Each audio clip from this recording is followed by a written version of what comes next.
Excellences, mesdames et messieurs, bienvenue à vous à nouveau.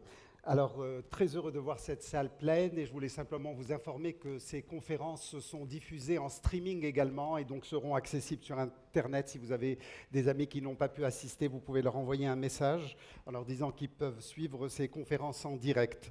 Alors, notre premier panel, projets et outils innovants au service du développement cognitif et sensorimoteur de l'enfant. Et nous allons avoir le plaisir d'écouter d'imminents intervenants. Je nomme Madame Sophie Nodo, leader du programme de développement humain pour le Sénégal, la Mauritanie, la Gambie, la Guinée-Bissau, le Cap-Vert auprès de la Banque mondiale. Madame Karima Grant, fondatrice, directrice de l'Imagination Africa, premier centre culturel et éducatif pour les enfants du Sénégal.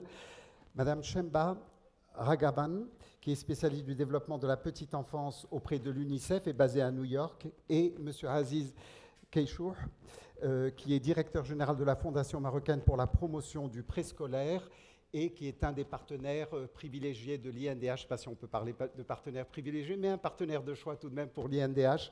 Et donc, il nous parlera à la fois de son action en tant qu'acteur associatif et également comme porte-parole de l'INDH. Alors, on se demande en fait, et je vais rejoindre nos panélistes dans un instant, comment se fait l'enseignement au niveau du préscolaire? Est-ce qu'il est similaire à celui qui se fait pour l'enseignement primaire? Comment assurer la qualité et garantir la qualité alors que nous sommes dans une vision et dans un objectif de généralisation du préscolaire?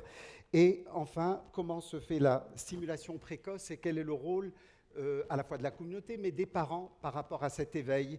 Et c'est ce que nous allons voir avec nos invités. Et je vous demande de les applaudir, mesdames et messieurs. Alors, ma première question, je souhaiterais l'adresser à Madame Nodo. Sophie Nodo, comment favoriser la stimulation de l'apprentissage? J'imagine qu'il y a différents outils. La table va traiter des différents outils, peut-être à différents stades de l'évolution de l'enfant. Et on aimerait vous écouter sur ce sujet.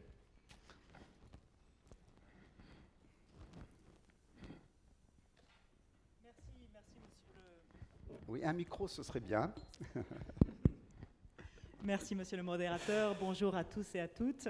J'ai l'honneur d'ouvrir ce panel qui, effectivement, va discuter des outils pour promouvoir l'apprentissage et le développement cognitif et social des jeunes enfants.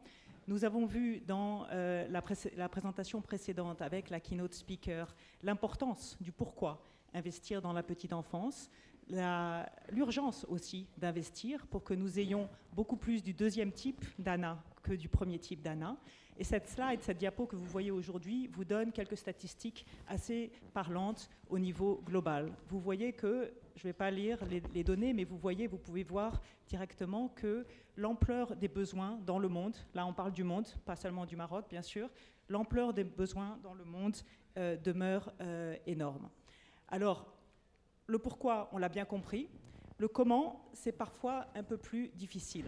La théorie, c'est une chose, passer à l'action, et passer à l'action pas seulement dans une communauté, dans 10 communautés, dans 100 communautés, passer à l'action à l'échelle d'un pays comme le Maroc, c'est là que vraiment les difficultés, les défis au quotidien naissent, et c'est là qu'il faut qu'on puisse s'équiper d'outils efficaces, d'outils qui nous permettent d'avoir un impact. On a vu également dans la présentation antérieure, et vous allez avoir 3 panels aujourd'hui, qu'il faut, comme je reprends les mots de monsieur le modérateur, il faut un village pour permettre le développement de la petite enfance. Effectivement, il faut une famille, il faut un village, il faut un pays.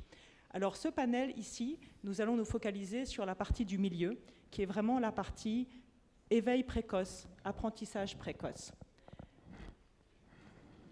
Je vais passer maintenant un peu de temps dans cette slide, et vous avez vu beaucoup de diapos aujourd'hui. Je vais m'arrêter sur cette diapo et dérouler 3 messages clés. Le premier message, c'est que les enfants sont des êtres humains, des êtres sociaux, qui apprennent avec les interactions, à travers les interactions humaines. Ils apprennent à travers les autres adultes et ils apprennent à travers les autres enfants. Ça, c'est primordial, parce que ça signifie que, surtout dans la petite enfance, de 0 à 5 ans, les enfants n'apprennent pas en s'asseyant derrière un petit bureau à mémoriser l'alphabet et les chiffres.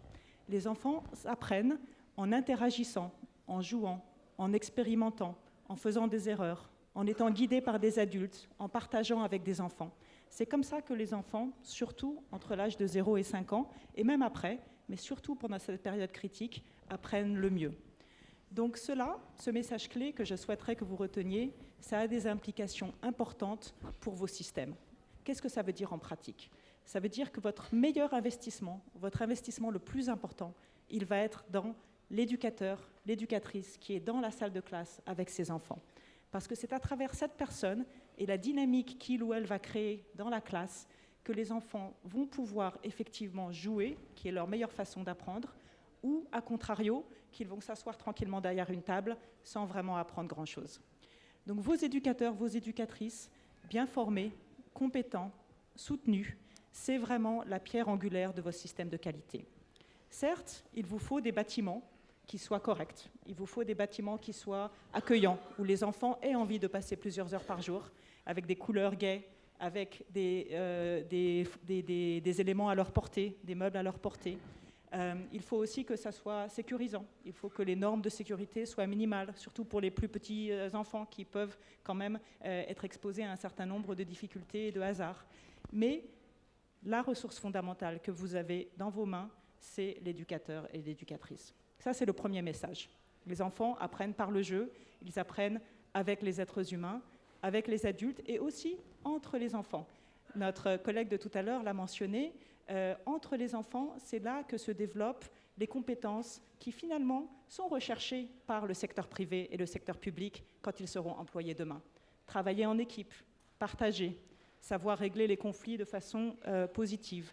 Ça, ce sont des choses qu'on commence à apprendre dans la petite enfance, et si on ne les apprend pas dans la petite enfance, c'est beaucoup plus difficile de les apprendre plus tard. Premier message. Deuxième message. Tous les enfants de 0 à 5 ans ont besoin d'être exposés à des opportunités d'apprentissage et d'éveil précoce. On a beaucoup parlé du préscolaire pour les enfants de 3, 4, 5 ans. Et le préscolaire, c'est important notamment parce qu'il y a cette dimension de socialisation entre les enfants qui devient particulièrement importante à partir de 3 ans. Parfois, pour les enfants de moins de 3 ans, des crèches sont aussi nécessaires, notamment pour les parents qui travaillent. Et il y a un retour sur investissement énorme pour permettre justement aux parents et notamment aux mamans de pouvoir rentrer dans l'économie, parfois même dans certains pays, de permettre aux grandes sœurs de continuer leur éducation au lieu de rester à la maison et de s'occuper des plus petits enfants. Donc les crèches pour les plus petits, ça peut être important aussi pour toute la famille, mais ce n'est pas forcément crucial du point de vue du développement de l'enfant avant 2 ou 3 ans. Mais ce qui est crucial pour le développement de l'enfant à cette époque, à cet âge, c'est que les parents, la famille, qui sont les premiers pourvoyeurs de soins, qui sont les premiers pourvoyeurs d'affection et d'éveil et de stimulation, soient soutenus le plus possible. Vous savez, beaucoup de parents, et ça c'est vrai dans tous les pays, ne savent pas. Ils ne savent pas à quel point cette période est fondamentale. Ils ne se rendent pas compte que le cerveau est en train de croître de façon exponentielle, avec des connexions neurologiques toutes les secondes exponentielles. Ils ne savent pas. Et donc, ils ne savent pas forcément qu'il faut parler à leur enfant, qu'il faut chanter à leur enfant, qu'il faut lire des livres, qu'il faut interagir, qu'il faut jouer. Donc, ils ont besoin d'appui. Et comment vous pouvez leur donner cet appui? Il y a différents points d'entrée. Dans certains pays, avec les bourses familiales, c'est une opportunité de donner aussi des sessions d'information aux parents. Ça se fait au Sénégal, ça se fait au Brésil, ça se fait en Serbie, ça se fait dans beaucoup de pays du monde. Un autre point d'entrée, ce sont vos postes de santé, vos maternités.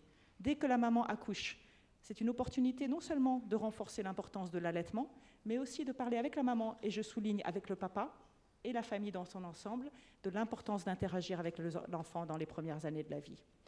Vous pouvez aussi interagir avec les parents et partager avec les parents des messages clés à travers les médias, à travers la télévision, la radio, les SMS. La technologie maintenant est dans toutes les communes, dans toutes les municipalités, avec des applications qui peuvent être éducatives pour les parents. Tout ça, ce sont des moyens que vous avez à votre portée, et aussi les lieux de culte. Dans certains pays, en Jordanie, il y a des interactions qui sont faites, par exemple, lors de la prière du vendredi, avec les papas. Ils sont là de toute façon, profitons qu'ils sont là pour parler de leur rôle important dans l'éveil et la stimulation de l'enfant. Ça, c'est le deuxième message. Tous les enfants de 0 à 5 ans doivent être exposés à des opportunités d'éveil et de stimulation. Les points d'entrée vont varier en fonction de l'âge et de la situation spécifique de l'enfant, mais tous les enfants ont besoin d'avoir accès à ça. Et le troisième et dernier point que je veux mentionner pour ouvrir ce débat, c'est le coût. Là, le développement de la petite enfance, ce n'est pas quelque chose que l'on peut faire au rabais. Ce n'est pas quelque chose qu'on va faire rapidement avec un coût le plus petit possible. C'est quelque chose qui coûte assez cher. Il faut qu'on se le dise, il faut qu'on en soit conscient. Pour le préscolaire, ça peut coûter par enfant plus que pour le primaire. Pourquoi? Parce que les ratios adultes-enfants doivent être plus importants. Les petits-enfants ont besoin de plus d'attention des adultes. Et pour d'autres facteurs. Donc ça peut coûter plus cher. Mais il y a aussi des moyens stratégiques de maximiser les ressources qui sont disponibles pour un pays. Par exemple, il y a énormément d'interventions complémentaires du préscolaire, je les ai mentionnées tout à l'heure, les sessions parentales, l'utilisation des médias pour communiquer des messages clairs, qui n'ont pas un coût unitaire très élevé, qui sont en fait très bon marché et qui peuvent renforcer l'impact sur le développement de l'enfant. Un autre moyen de maximiser les ressources qui sont disponibles au niveau de l'État, certains États ont plus de ressources que d'autres, c'est aussi d'avoir une politique progressive en termes d'accès à ces services. Les populations les plus pauvres, qui vraiment n'ont pas les moyens de financer eux-mêmes avec leurs ressources privées l'accès à certains services, doivent être complètement subventionnés par l'État, il n'y a pas de débat. Parfois, dans certains pays, les populations un peu plus aisées, avec un peu plus de moyens, peuvent subventionner une partie comme contribution pour que l'État puisse effectivement toucher tout le monde et que ça soit progressif et juste dans l'allocation des ressources. Et le dernier point sur cette question de coût, c'est qu'on parle souvent de coûts, comme je viens de le faire, ou de dépenses sociales. Je voudrais souligner que ce n'est pas une dépense sociale. C'est un investissement pour l'avenir, c'est un engagement pour l'avenir, comme vous l'avez écrit dans votre programme. Et effectivement, le retour sur investissement est, on a parlé de $1 investi pour $17 de retour sur investissement, seulement pour l'enfant, sans même compter le retour sur investissement pour la participation dans l'économie de la maman, la participation des grandes sœurs et des grands frères à l'école, etc. Donc c'est un investissement pour l'avenir, c'est un investissement aussi pour maintenant. Je peux vous garantir que les enfants qu'on a vus hier dans les visites de terrain magnifiques que vous avez organisées vous remercient tout de suite. Quand ils vont faire leur transition à l'école primaire, vous allez voir tout de suite la différence. Donc effectivement, vous allez voir l'amplitude totale de la différence quand ils vont transitionner sur le marché du travail, mais vous allez voir déjà une partie importante de la différence que ces programmes font tout de suite dans les 2 ou 3 années à venir. Merci. Merci Madame Ledo. Et puis on aura l'occasion de vous écouter à nouveau sur cette question-là durant le panel. Monsieur Aziz Keïchour, vous êtes directeur général de la Fondation marocaine pour la promotion du préscolaire. J'aimerais que vous nous disiez quelques mots de votre partenariat avec l'INDH. Le micro est allumé en principe, oui. Quelques mots de votre partenariat et où en est-on au Maroc? Quel était l'état des lieux? Comment est-ce que vous faites pour assurer cette formation préscolaire? Merci. Effectivement, si vous permettez, je vais rappeler quelques chiffres clés, déjà pour que l'audience un peu se mette dans les mêmes états d'information. Dans notre pays, à peu près, si nous considérons le préscolaire uniquement 2 années, les enfants de 4 ans et de 5 ans, c'est à peu près 1 400 000 enfants marocains. Et jusqu'à l'année dernière, on avait uniquement un taux de 50% d'enfants préscolarisés, avec un préscolaire existant qui est un mixte de plusieurs types de préscolaires, modernes, traditionnels, etc. Et dont, d'après les diagnostics qui ont été réalisés par le Conseil supérieur de l'enseignement et le ministère de l'Éducation nationale, à peu près 70% devaient être mis à niveau sur plusieurs registres, la formation de l'éducateur, le programme, etc. Et avec un taux spécifique pour le rural qui était de 37%. Donc à partir de ce constat, il y a eu l'année dernière le lancement d'un programme national pour le développement et la généralisation des préscolaires, piloté par le ministère de l'Éducation nationale, à l'horizon 2028, pour atteindre un taux qui avoisinera les 100%. Mais il y a eu également un deuxième programme complémentaire lancé par l'Initiative nationale de développement humain, qui a mis le focus et le zoom sur le rural, pour pouvoir travailler sur cette question, parce qu'elle est plus compliquée de la travailler dans le rural, naturellement. Et donc, le zoom est fait sur le rural à travers presque l'ensemble des provinces de notre pays, presque toutes les communes de notre pays, 1500 communes, à travers la création de 10 000 nouvelles classes qui vont accueillir 250 000 enfants au niveau territorial. Et c'est un programme étalé sur 5 ans. Et l'INDH est en train de le mener avec 2 fondations qui ont été retenues, la Fondation marocaine pour la promotion de l'enseignement préscolaire et la Fondation Zakoura. Ça, c'est par rapport aux chiffres. Également, à partir de l'année dernière, il y avait beaucoup de défis à relever.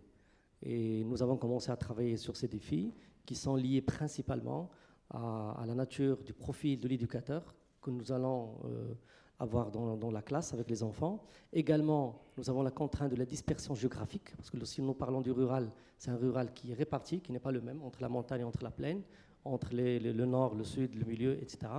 Donc la dispersion géographique, c'est également un défi à relever. Troisième défi également à relever, c'est la logistique de toute cette opération. Ce n'est pas dans l'urbain, nous travaillons dans le rural. Et un autre défi également, c'est la multiplicité des acteurs sur le terrain. Comme j'ai dit, il y avait 50% du préscolaire qui était investi presque uniquement par les associations et le privé. Donc ce préscolaire était installé là où les ménages pouvaient payer la prestation du préscolaire, quel que soit le prix, hein, moindre ou élevé.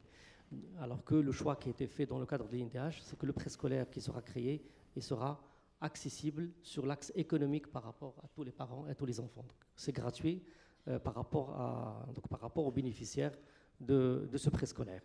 Donc un autre défi également, c'est le financement de toute cette opération. Donc comme l'a dit madame, investir dans le préscolaire, ça coûtera nécessairement plus cher que les autres strates au niveau du système éducatif. Juste pour préciser, les 250 000 enfants, c'est à peu près 20% d'enfants à préscolariser par rapport au volume global, donc c'est extrêmement important. Parallèlement avec ces 10 000 nouvelles créations, il y aura la mise à niveau de 5 000 unités préscolaires qui existent aujourd'hui dans le rural, mais faute de moyens, faute d'encadrement, seront intégrés dans le processus de mise à niveau pour qu'on ait à la fin presque la totalité de préscolaires dans le rural mis à niveau à travers cette opération. Alors, comment nous travaillons, évidemment, nous partons d'un existant. Les deux fondations ont beaucoup travaillé depuis les dernières années. Ils ont déjà un savoir-faire au niveau du préscolaire. Ils savent comment s'y prendre, que ce soit au niveau de l'éducateur, au niveau du programme pédagogique, au niveau de la mise en place des unités, etc. Et donc, nous avons un programme prévisionnel annuel, 2019, 2020, etc., jusqu'à 2023. Nous travaillons fortement avec les provinces, avec les wilayas, avec les directions provinciales de l'éducation nationale, avec les académies, pour pouvoir réussir cette opération. Ce que je peux également préciser, c'est que nous n'avons aucune résistance de la part des parents, culturellement. Donc, à chaque fois qu'il y a une unité qui ouvre, même dans l'extrême rural, parfois on est dépassé même par la demande que nous trouvons sur le terrain. Alors, le rôle des deux fondations, il est purement dans le soft, il n'est pas dans le hard. Donc, le hard, ça veut dire le bâtiment, l'espace d'accueil, il est soit des locaux que nous avons trouvés, qui étaient là, que nous avons retapés, remis à niveau pour qu'ils soient accueillants pour les enfants, en termes de forme, en termes de couleur, en termes d'accessibilité, en termes de risques, pour éviter des risques vu la mobilité active des enfants. Et les deux fondations s'occupent du soft. Le soft, ça veut dire 3 éléments essentiels: l'éducateur, le programme pédagogique et la supervision de tous ces 3 éléments. Parce que, comme la keynote speaker et Mme Anoudou, elle a dit que la qualité passe nécessairement par l'éducateur. Et si nous ne réussissons pas le profiling de l'éducateur, sa formation, son encadrement dans le temps, parce que ça ne suffit pas de former quelqu'un initialement, c'est un métier qui est très intense, qui consomme beaucoup de capacités de la part de l'éducateur, parce qu'il travaille avec des enfants toute la journée. Donc ça consomme beaucoup d'émotions, beaucoup de psychologie, beaucoup de relations avec les parents. Il y a des activités pédagogiques. Donc vraiment, c'est un métier qui n'est pas simple. Ce n'est pas de l'enseignement pur. On est dans une autre logique. Et c'est également l'un des éléments fondamentaux de l'initiative nationale de développement humain, c'est de pouvoir réussir ce changement si vous voulez, de logiciel par rapport à la question de l'enseignement préscolaire. Et je pense que l'une des premières choses à changer, même dans le nom de notre fondation, c'est le mot enseignement. On n'est pas dans l'enseignement, on est uniquement dans le préscolaire ou peut-être d'autres choses que l'enseignement. Monsieur Quechua, merci beaucoup. Et nous reviendrons sur cet aspect qualité dans un moment, bien sûr.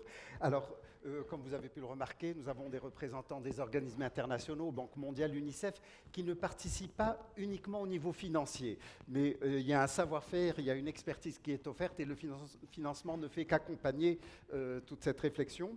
Et nous avons des représentants de notre communauté et des acteurs sociaux. Alors, je voudrais poser la question à Madame Karima Grant. D'après votre expérience au Sénégal, et votre micro devrait être allumé en principe, ne vous inquiétez pas, il est allumé. Le micro est allumé, chère madame. Il est allumé. Il est allumé ? Il est allumé. Il est allumé ou il n'est pas allumé ? Alors voilà, question, comment est-ce que les enfants apprennent? On comprend que l'enseignement primaire n'a rien à voir avec l'enseignement préscolaire. Comment est-ce que les enfants apprennent? D'abord, merci. C'est vraiment un plaisir et un honneur d'être ici. Le Sénégal et le Maroc, on partage beaucoup d'histoires et de culture aussi. C'est vraiment un grand honneur d'être ici.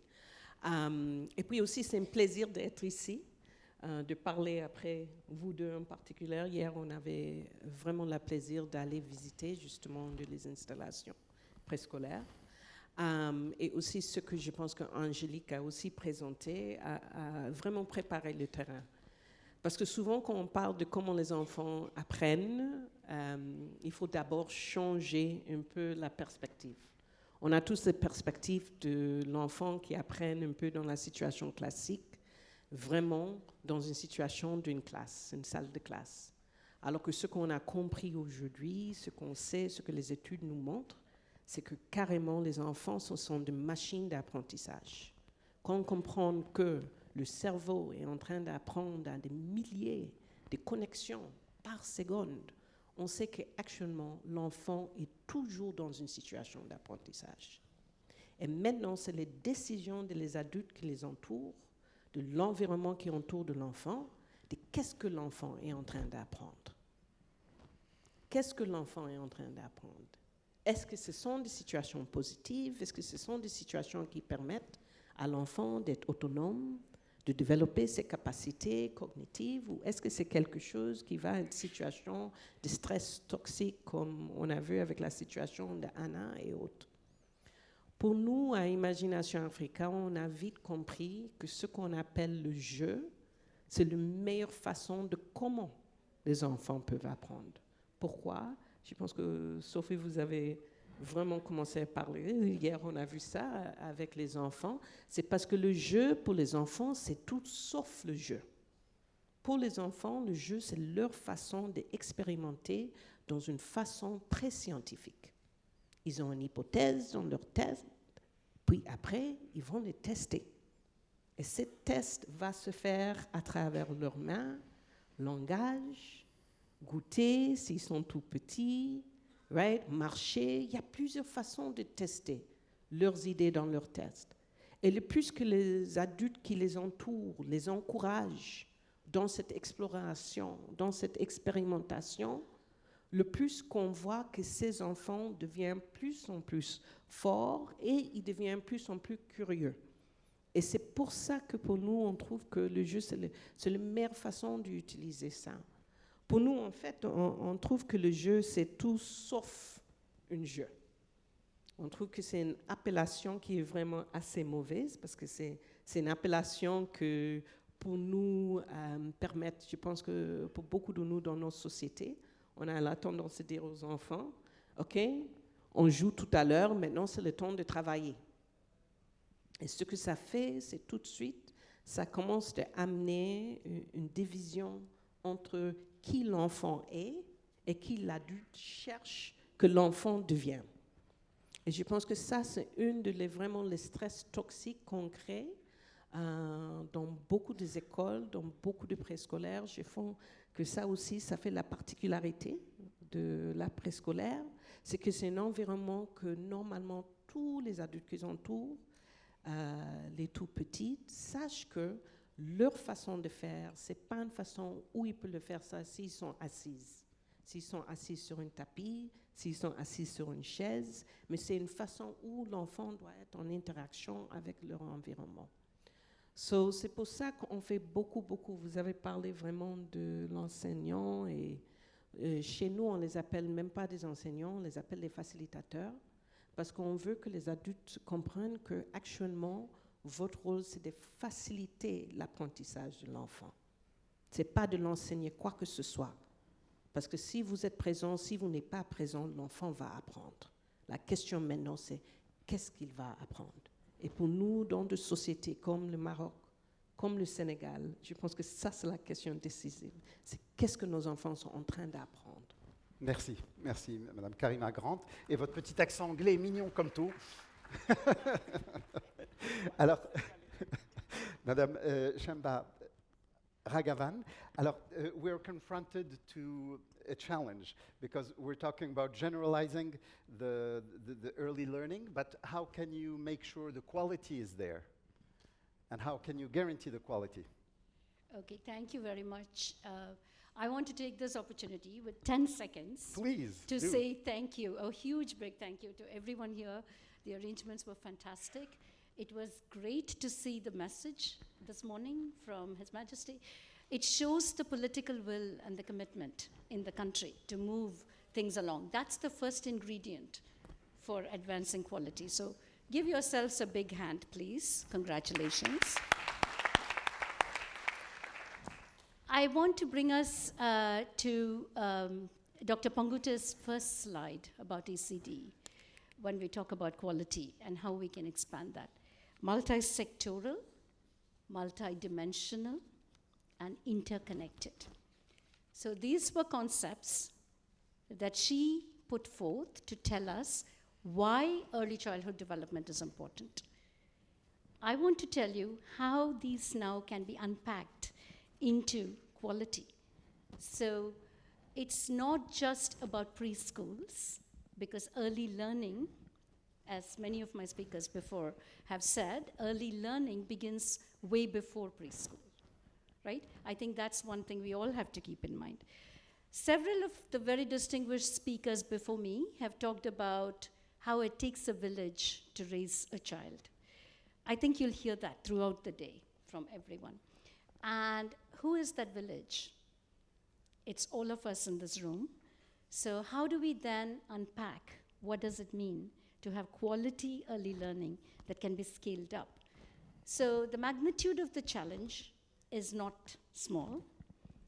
It's one thing to roll out quality interventions in small preschools, and another thing to take it to scale in a national level, right? So UNICEF and partners actually worked on this quite seriously, and very recently there was a report published that was called A World Ready to Learn. So the switch from teaching to learning is one of the most important ingredients for quality. We have to think about this from the point of view of the child that is trying to learn. Based on that report, quality actually is defined as how well a learning environment actually supports children in gaining the knowledge and the skills that will enable them to develop intellectually, physically, socially, and emotionally.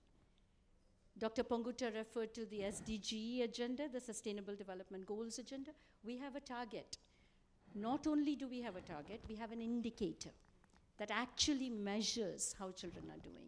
And very soon, we will have a revised measure that we can use at a population level that we can share, right? So that's the first tool, since we're talking about tools. Second, what does this mean? What does quality mean? The research and all our experts that have spoken before us have also pointed to that, points to many interlinked components, the multi-sectoral, the multidimensional, the interconnected components, and they are teachers, families and communities, quality assurance mechanisms, planning and use of resources, and a curriculum designed to help children reach their full potential. So these are the 5 very key components that we should talk about when we talk about quality. And these have to be rolled out also, the report tells us, with 4 very important principles. Equity, a sense of fairness to all children. Efficiency, which is this thoughtful sort of how can we create the greatest benefits with the available resources that we have. How can we be efficient? Can we add things to what we are already doing? Those are the questions that quality asks. The third thing is responsiveness. We cannot parachute into countries or communities with ideas that are top-down.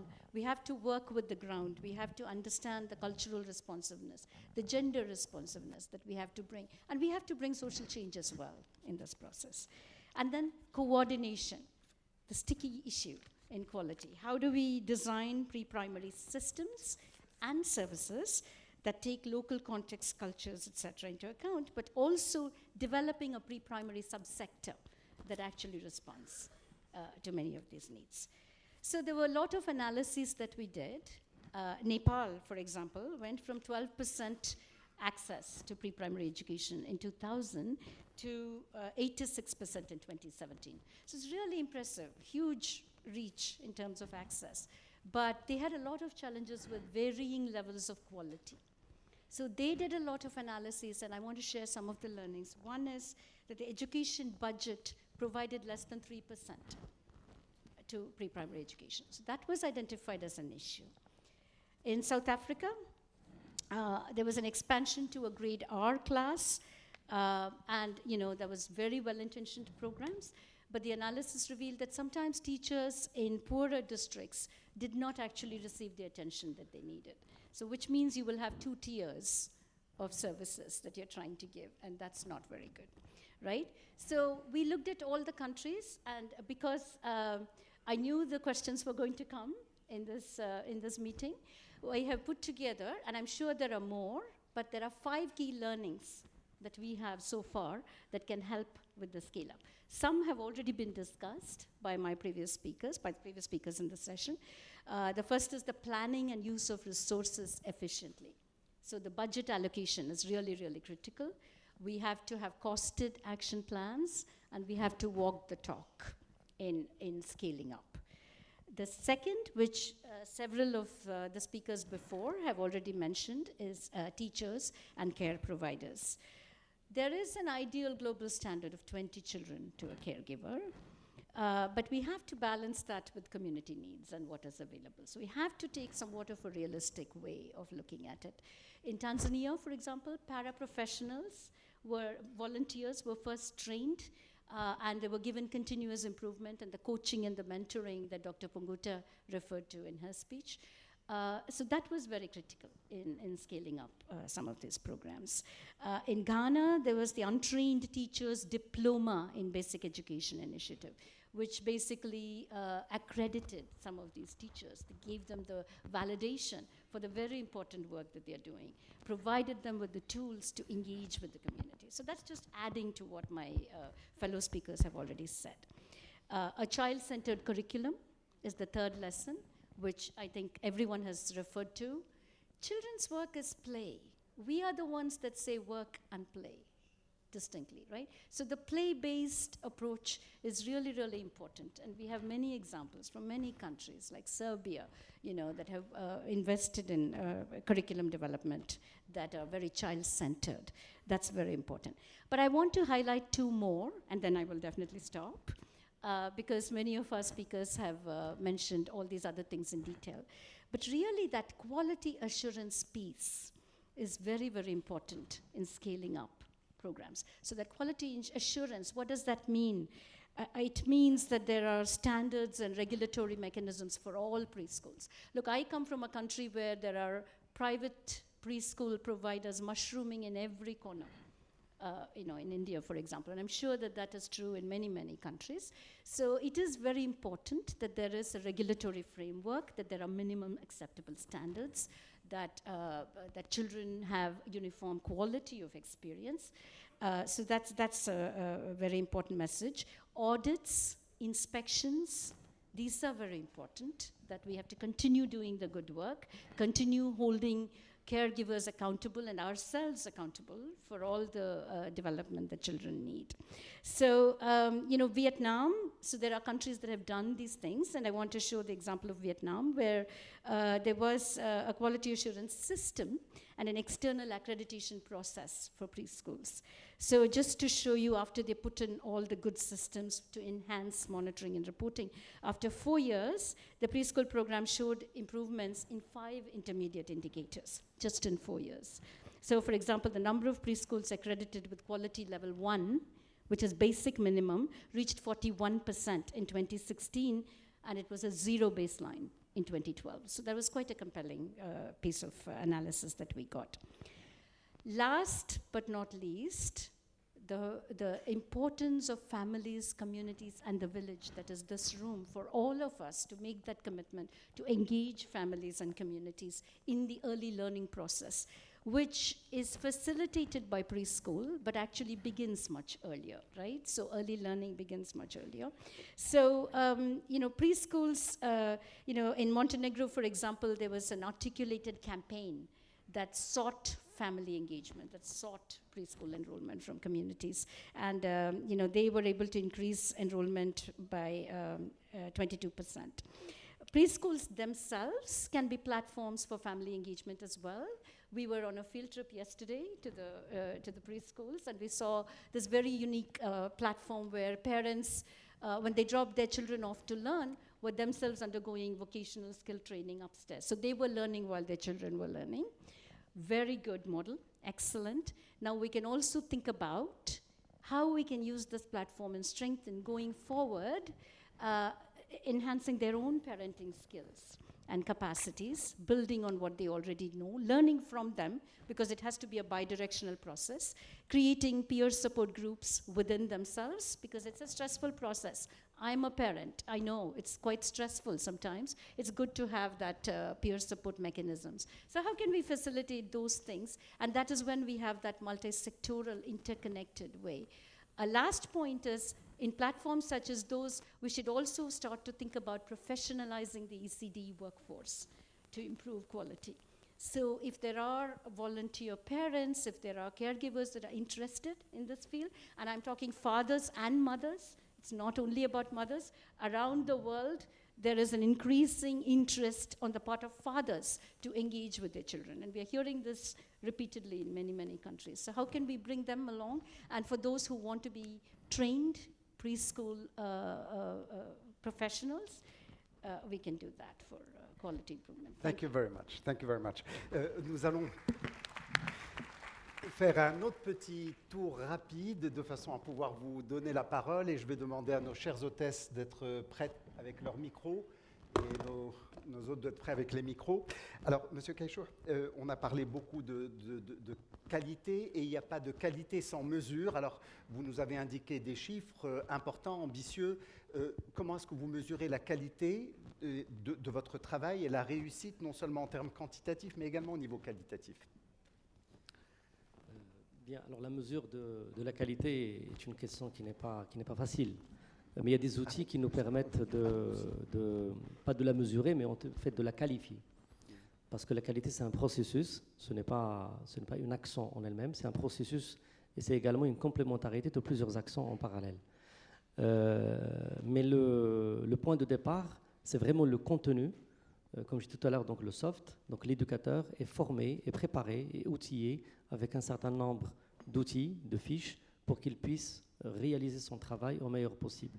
Donc ça, c'est le premier point de départ. On ne peut pas laisser un éducateur juste comme ça dans la nature, il faut au moins le cadrer par rapport à un certain nombre de points. Deuxième élément également, c'est, comme je dis, c'est un processus, donc il y a des fiches d'évaluation continues dans le temps, il y a des fiches qui sont hebdomadaires, d'autres qui sont mensuelles, d'autres à la fin de chaque période pédagogique de 2 mois, etc., etc. Et donc tout ceci, évidemment, est analysé par les superviseurs pédagogiques qui s'occupent d'analyser toutes ces informations, premièrement. Deuxièmement, il y a des visites terrain. Nous avons dans notre réseau un superviseur pour chaque 20 unités, 20 éducateurs. Donc c'est un ratio qui est très, très, très important, ce qui nous permet d'être toujours le plus proche de nos éducateurs dans le temps. Parce que nous avons remarqué, après quelques années d'expérience, que il y a beaucoup de changements, beaucoup de mouvements dans le métier, en termes de contenu, je veux dire, et par conséquent, la supervision et l'encadrement surtout est une dimension capitale. Donc ça, c'est le deuxième élément. Le troisième élément, c'est que l'ensemble des éducateurs passent chaque fin d'année par une espèce d'évaluation de leurs capacités et compétences. Donc c'est un test que nous passons à l'ensemble de nos éducateurs chaque fin d'année, ce qui nous permet, en fait, pas pour leur dire que vous avez eu un 0 sur 20 ou 19 sur 20, ce n'est pas l'objectif, mais c'est sur une échelle de capacité, de compétences qu'ils doivent maintenir dans le temps pour pouvoir travailler avec les enfants. Donc ça nous permet, c'est un outil qui nous permet de les qualifier et surtout d'élaborer des programmes de formation continue, des programmes d'encadrement et des mesures correctives pour les aider à faire le mieux possible leur métier, parce que c'est ça notre objectif. Voilà, c'est ma réponse par rapport à votre question. Je souhaite également partager avec vous brièvement, parce que les 3 intervenants ont eu hier le plaisir de visiter quelques unités préscolaires créées dans le cadre de l'INDH. Juste, je précise que c'est des unités qui ont ouvert, les unités que vous avez vues hier ont ouvert il n'y a même pas une dizaine de jours. Donc l'exercice est récent. Mais ce que vous avez vu, en fait, c'est la conjugaison d'une philosophie qui est basée, premièrement, sur la stimulation de l'enfant pour le pousser au maximum possible, pour être créatif, pour toucher son éveil à travers plusieurs dimensions, à travers du jeu et des activités. Le jeu est un métier pour l'enfant. C'est vraiment l'activité principale et unique pour l'enfant. Il vit à travers le jeu et à travers l'expérimentation continue, à travers cet aller-retour avec l'éducateur qui est dans la classe. Tout se fait également dans le ludique.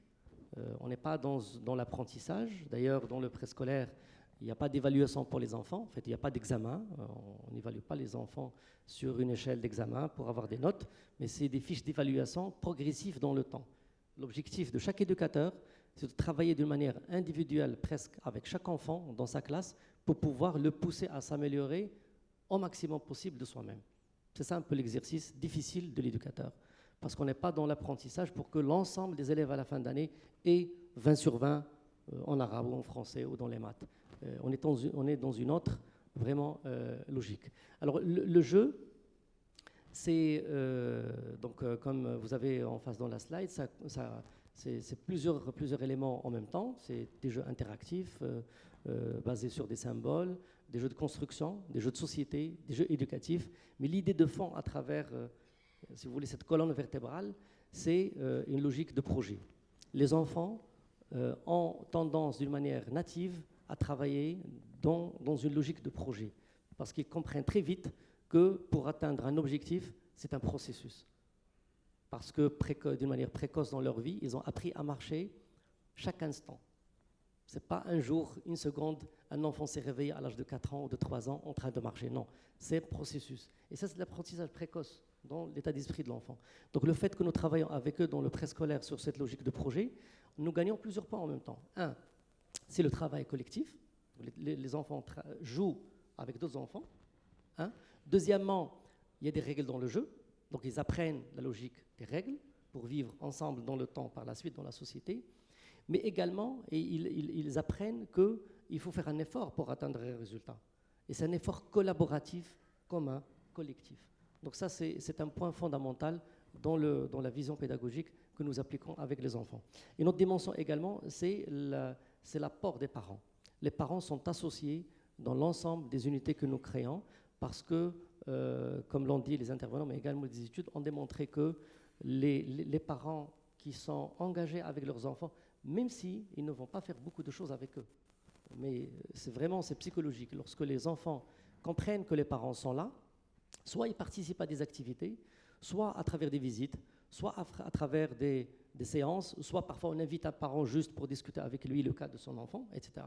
Les enfants sont dans une situation psychologique meilleure. Et à ce moment-là, leur esprit est ouvert d'une manière plus intéressante.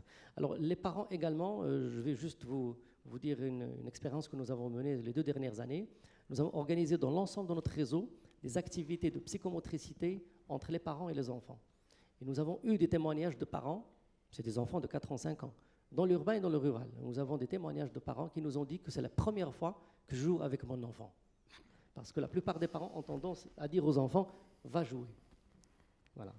Merci. Alors, Madame Grant, on parle ici du rôle des parents, des enseignants, des éducateurs.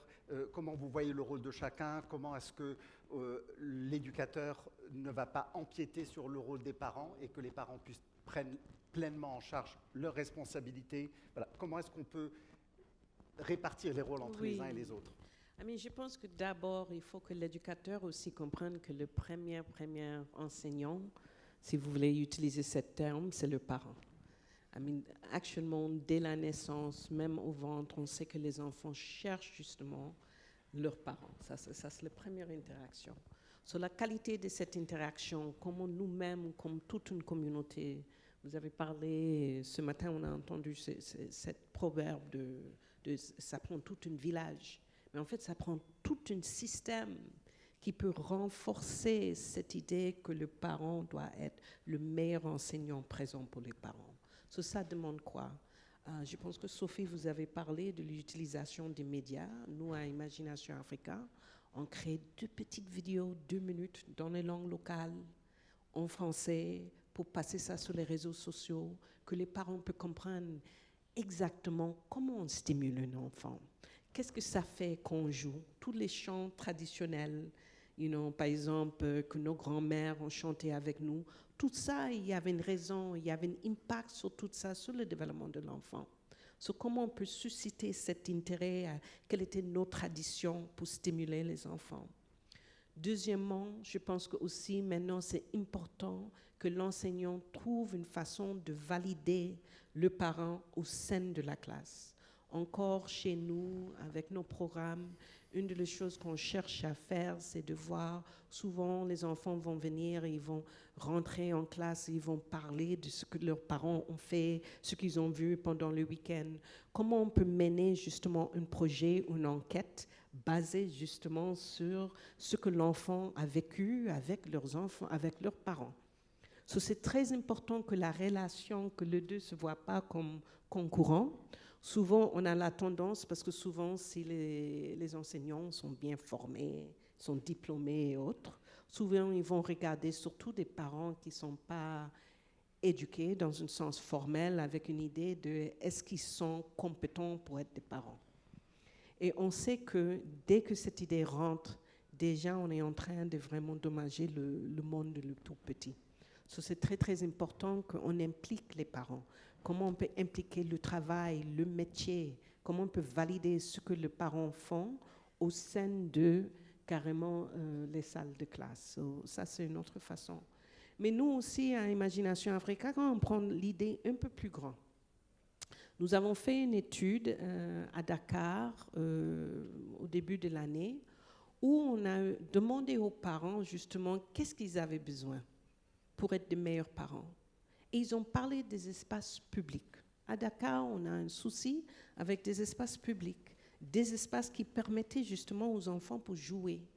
Et on a compris que c'était là, tout à l'heure, vous avez parlé des systèmes, des mairies, de l'implication. Je pense que tout à l'heure, Angélique avait mis ça un peu comme les piliers. Mais c'est très, très important que dans nos villes, surtout, qu'on a des espaces publics. Comment les espaces publics peuvent être refaits dans une façon où ça peut aider les tout-petits dans leur voyage de l'apprentissage. Il y a aussi pas mal des initiatives un peu partout dans le monde. Je pense qu'en Afrique du Sud, il y avait beaucoup d'initiatives qui s'étaient faites dans les marchés, dans les transports en public, qui permettaient justement d'avoir des petits espaces de stimulation pour les tout-petits. Je pense qu'il faut qu'on voit encore cette question d'environnement. Est-ce que les environnements, où sont les opportunités d'apprentissage dans chaque environnement? Et qui sont responsables? Et comment ces personnes qui sont responsables peuvent voir ça de la perspective de comment je peux améliorer l'apprentissage de tout petit. Merci. Madame Ragavan, we understood the importance of the role of the parents.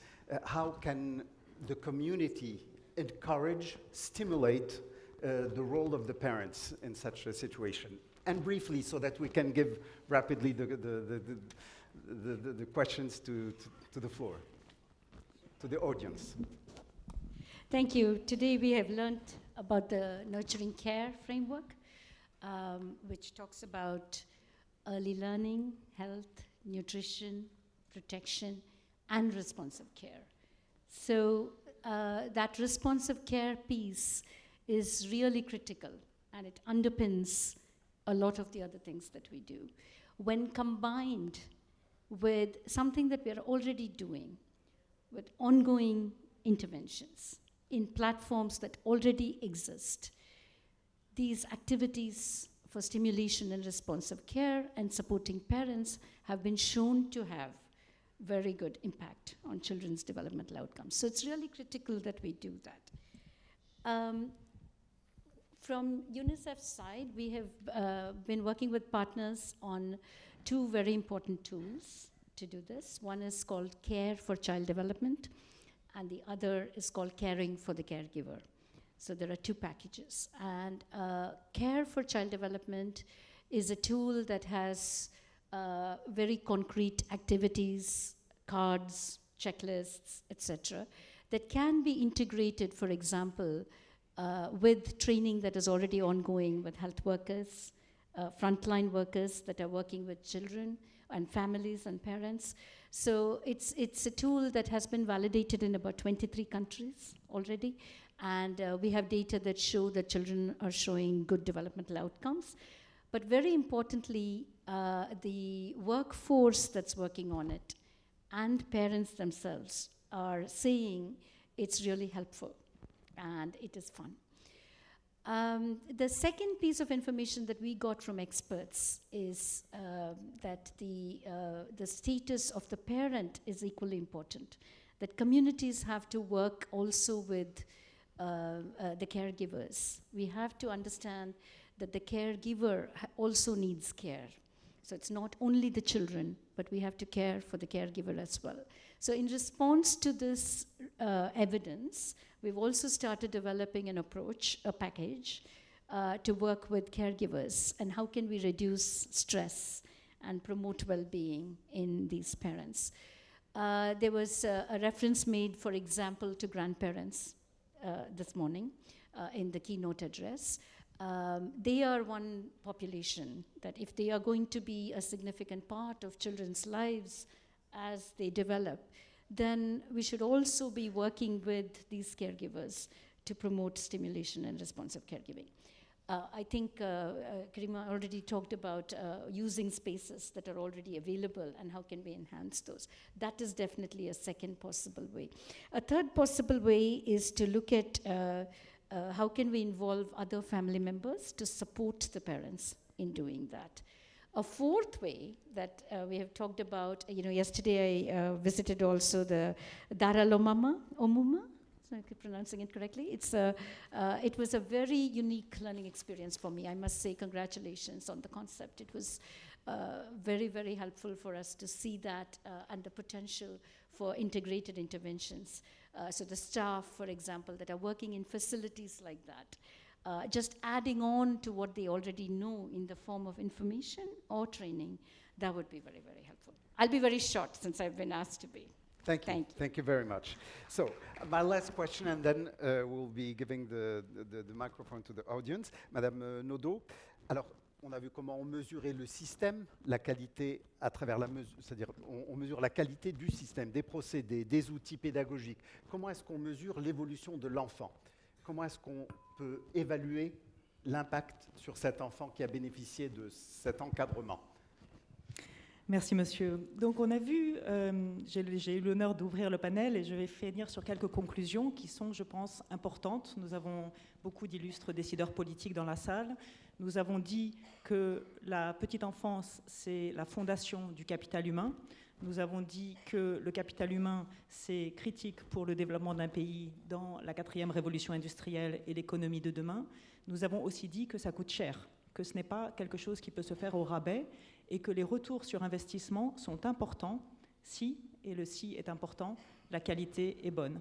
Alors j'imagine que vous voulez savoir comment on se rassure que l'investissement est en effet efficient, efficace et que les enfants ont un développement positif, qu'ils peuvent progresser du point de vue cognitif, social, émotionnel, psychomoteur, mieux que s'il n'y avait pas eu l'intervention. Avant de passer à ça, je veux juste souligner l'importance de ce que mes collègues ont dit. J'ai participé moi-même à beaucoup d'évaluations d'impact et une erreur que nous avons tous fait trop souvent, c'est de mesurer directement l'impact sans mesurer le processus. Si on ne mesure pas ce qui se passe dans la salle de classe, l'évaluation du processus, on ne peut pas savoir si, quand on a l'impact et qu'il est positif ou négatif, si c'est parce que le concept était mauvais ou si c'est parce que simplement le concept n'a pas été mis en place comme il l'aurait dû. Donc les observations dans la salle de classe pour voir si effectivement l'enseignant il est au niveau de l'élève, il joue avec l'élève, au lieu de donner des instructions à l'élève comme un maître au début en haut de la salle de classe sur une estrade et qu'il attend que les enfants reproduisent ça, si on n'observe pas ça, on ne peut pas interpréter l'impact. Maintenant, comment on mesure l'impact? Comment on mesure le développement cognitif, social, émotionnel de l'enfant? Il y a un certain nombre d'outils. Ce que je veux souligner, c'est qu'il y a plusieurs utilisations pour ça. Une utilisation, c'est déjà de faire une ligne de base. Quand on ne sait pas comment les enfants sont développés, c'est difficile de mesurer leur progrès. Dans le domaine de la nutrition, mes collègues vont en parler dans le panel 2, vous avez la malnutrition chronique, qui est que les enfants sont courts pour leur âge. Ça, c'est un indicateur qui est relativement facile à mesurer. Vous amenez l'enfant au centre de santé, vous mesurez. C'est un proxy pour le développement physique et nutritionnel de l'enfant.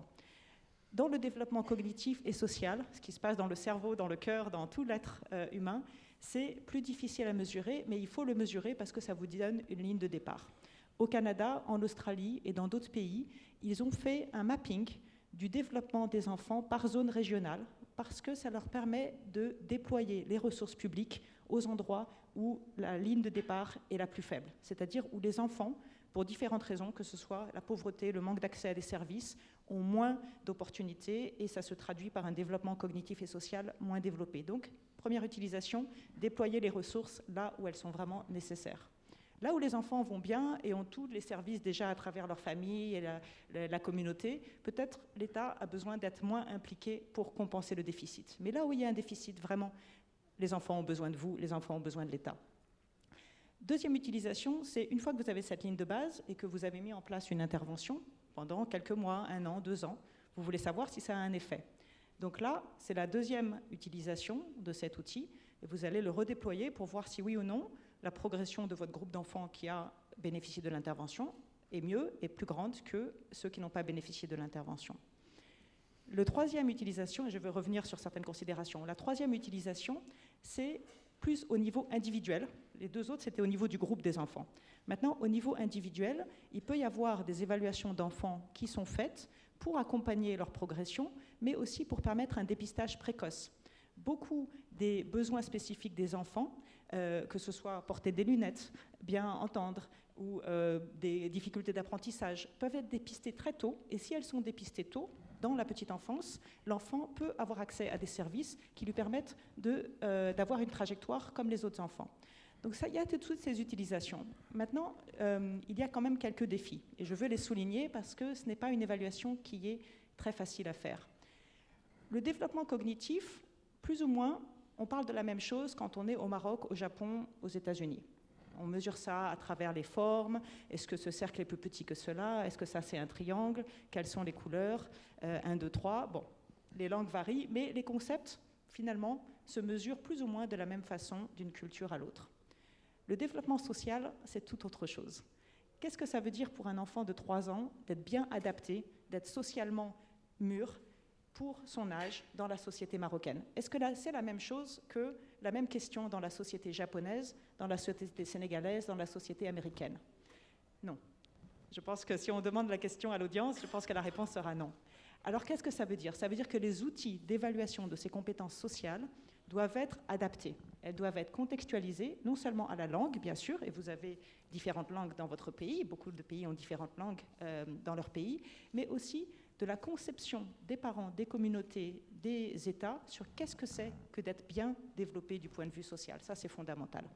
Et la dernière chose, et je vais finir avec ça, c'est que l'évaluation doit toujours être mise au service de l'enfant.